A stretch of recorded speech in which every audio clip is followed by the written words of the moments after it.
Midterms, I keep circling it. It's going to be a thing. People are saying, "Oh, this is bigger than midterms." Yeah, tell me that November 7th, when if there's a sweep, a blue wave, and we're going back to days of wokeism and nothing getting done in D.C. and the liberal progressives just have their way in this country. Not pretty for me. What's up, everybody? Major retired Richard Ojeda here, and MAGA is dead. Trump killed it, and now even his own people are starting to panic because they know the midterms could be an absolute disaster. I'm bracing for some higher prices and some lower equity prices, lower valuations on assets, and a lot higher prices on food and everything that's gonna happen. And then hopefully, again, Steve, I've said this a long time, hopefully he gets this over real fast and then just really, really pumps the crap out of oil and gets that price back down to a level that it doesn't hurt us in the midterms. If you want to see what full-blown panic looks like, it's right here. In a recent episode of Steve Bannon's War Room, the old moldy can of spam himself sat down with fellow canker sore Eric Bolling, and what sounded like was pure desperation. Ever since the president returned to the West Wing, Democrats have been doing a whole lot better at the ballot box. And last night was no different. In the state of Georgia, Republicans may have held on to Marjorie Taylor Greene's congressional seat, but the vote shifted towards Democrats by almost 20 points. And in the state of Wisconsin, the liberals on the state's Supreme Court expanded their majority, winning the election by 21 points. That happened in a battleground state that Trump carried less than 2 years ago. That's why they're panicking. That's why they're melting down. That's why every interview sounds like a slow motion conniption fit. Yep, they are absolutely sucking buttermilk over this one. But don't just take my word for it. These guys are openly worrying that Republicans are headed for a midterm wipeout. And they know it. If that happens, their so-called golden age is finished. Less than 9 months until this year's midterm elections, and the outlook is not looking good for Republicans. That's an understatement. That assessment is not coming from the Democrats, but the Republicans themselves. In fact, according to Axios, private polling has top Republicans not only worried about losing the House, where they hold a very slim majority, but they're increasingly worried they could lose control of the Senate as well. And Axios also reports that top GOP strategists acknowledge that immigration and the economy, the two issues that drove Trump's win in 2024, are now political liabilities. Behind the scenes, it's all starting to collapse around them, and they know it. You can feel it too. In every interview, their voices are shaky. They're bracing for impact. Every day will be hell. Our grift will be over. We'll lose it all. We'll all go to jail, be forced to take showers, have to get creative with top ramen, and probably wind up being someone named Bubba's love interest. Because TV tough guys like Bannon and Bolling are not known for having any backbone in real life. These two cowards see the writing on the wall and are absolutely panicking because these clowns know what's coming next. Orange jumpsuits, rubber sandals, and a whole lot of humility they've never had before. Trump is trying to override our voting system. Quote, foreign interference is no longer the most pressing danger to our elections. It's increasingly evident that the greatest threat now comes from inside our own government. For months, President Trump has made his intentions clear. He's called for the federal government to take over elections, impose national rules, and override state authority.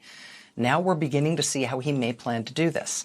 Allies of Trump's, working in coordination with people close to the White House, have circulated a draft executive order that would declare a national emergency based on false claims of foreign interference in the 2020 election.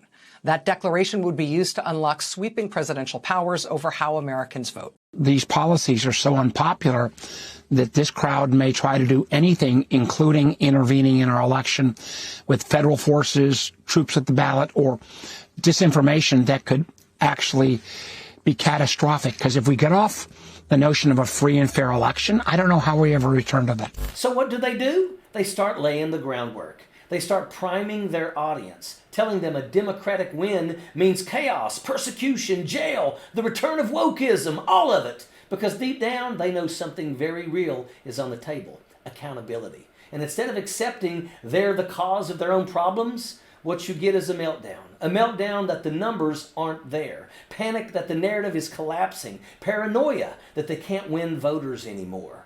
So what's left? Change the rules. That's right. When they can't win on substance, they cheat. Whether it's pushing restrictive voting laws, targeting people who've changed their names, or floating wild crisis scenarios and false flag nonsense. This isn't about values or the truth anymore. And from guys who built their brand on acting tough, now sound like cornered hogs squealing. The clock is ticking, the walls are closing in, and they know exactly what that could mean. From pretending to be the toughest guys in the room to doing whatever Bubba tells them to do. That's the fear in their voices that you're hearing.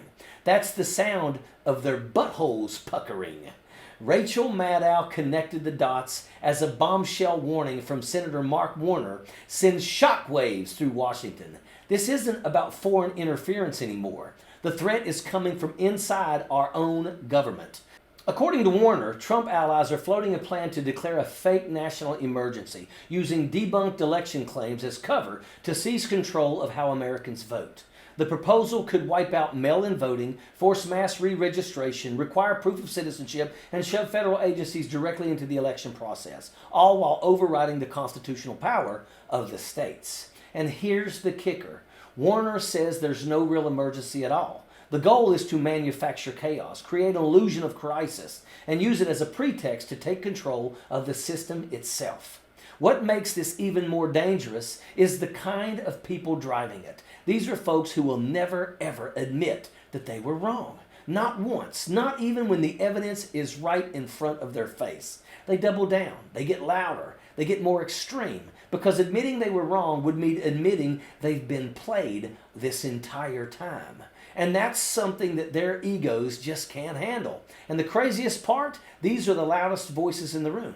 Vaccines are bad. Fluoride is blocking your third eye. They act like they run everything, like they speak for the country. But look around. They handed their power over to one man. And most of them couldn't even tell you the 3 branches of government if you spotted them 2 of the answers. That's how fragile this whole thing really is. And yet somehow we're supposed to sit back and pretend that this is normal. Watching guys like Bannon and Bowling go out in public day after day pushing this nonsense, helping lay the groundwork to undermine elections, chipping away at the Constitution like it's just another talking point. And that's exactly why Warner's warning matters, because this isn't just noise anymore. It's a flashing red light. Whatever happens next exposes the plot. Will Bannon and Bowling succeed in giving CPR to a dying movement, or will America pull the plug on MAGA? Time will tell, and that's a fact. Sappers clear the way, airborne all the way. What's up, everybody? Major Retired Richard Ojeda here, and thank you so much for watching. If you're into what we're doing here, hit that like button because it really helps. And if you want to see more videos like this, don't forget to subscribe to Rebel HQ and ring that bell so you never miss an upload. I've also got a playlist with all my videos, so feel free to dive in and catch up. And if you're over the corporate spin and want real people power news, hit that join button and be part of the movement. We could not do this without your support. Seriously, thank you. Stay informed, stay engaged, and I'll see you in the next one. And that's a fact. Sappers clear the way, airborne all the way.